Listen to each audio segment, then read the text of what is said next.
A heart-wrenching story out of Muskegon Heights. A 26-year-old woman killed by a brain aneurysm, and she was 5 months pregnant with twins. 24 Hour News 8's Danny Carlson's been working on this story for weeks, and she joins us live now in studio with more. Danny?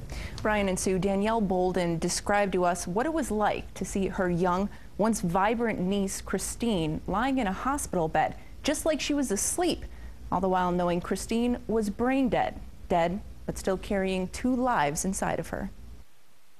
It's hard, real hard.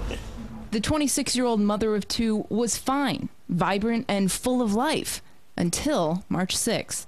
I guess she had a pain in her head, and she had her head, I'm like, what the hell?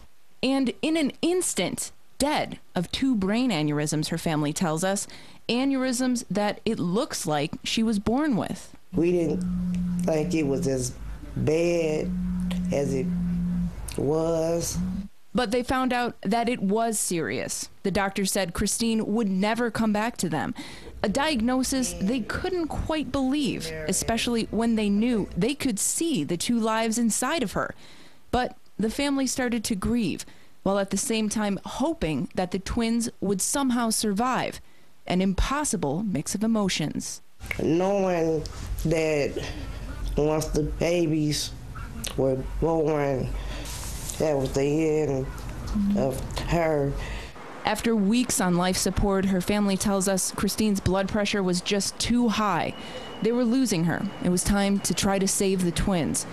So, after only 25 weeks, Alexander and Nicholas entered the world, each less than 2 pounds and only about 6 inches long.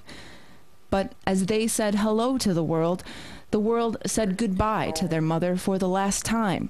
The end of a life and of the hope that she might somehow live again. God could have took her and the boys, but he left the boys, so that's a miracle. Spectrum Health is not letting anyone in to see the twins because they say they are so fragile. Officials stressed to 24 Hour News 8 today that this is a day-by-day situation. Bolden's family says that there is an account set up at Fifth Third Bank in Christine's name for anyone who would like to help out the family.